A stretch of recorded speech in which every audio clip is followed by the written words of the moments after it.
buk lam panalen te deng turin lalpan min ko ramril lama te chuan kalze turin chan chuak tu ngain an rume I chan chuak ang Krista aya palai kan ni khove zong zonga kal ula thil siam zong zong te me na chuan chan chin tha hi shil ro tu po aring piang te chu chan dam minan om mong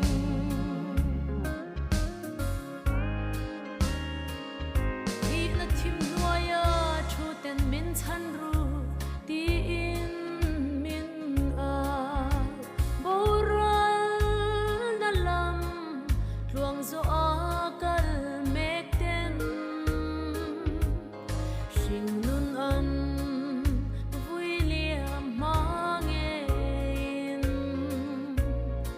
Israel kirangmu Krista aya palai kan ni khove zong zonga kal ula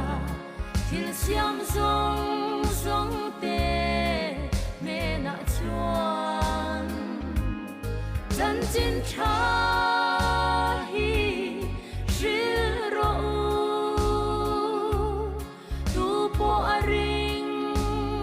piang te chu chan dam minan om mong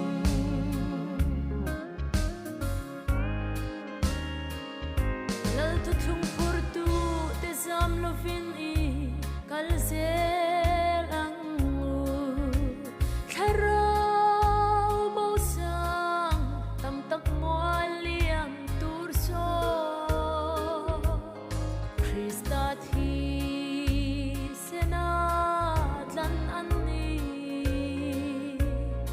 Isyatirangmu Krista aya palai kan ni khove zong zonga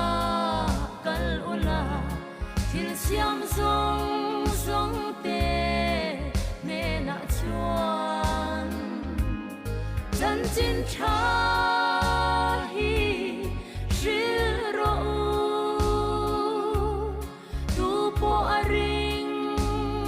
piang te chu chan dam minan om mong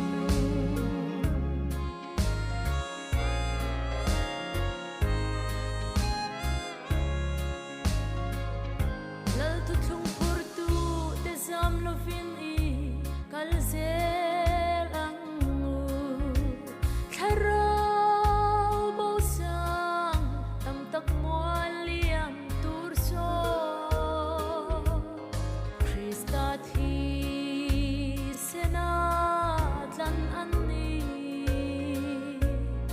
Isyatirangmu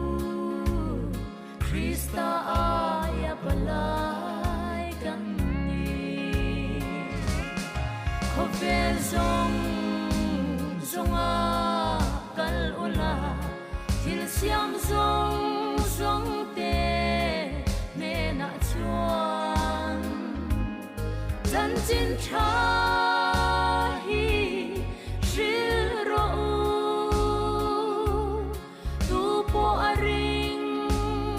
piang te chu chan dam minan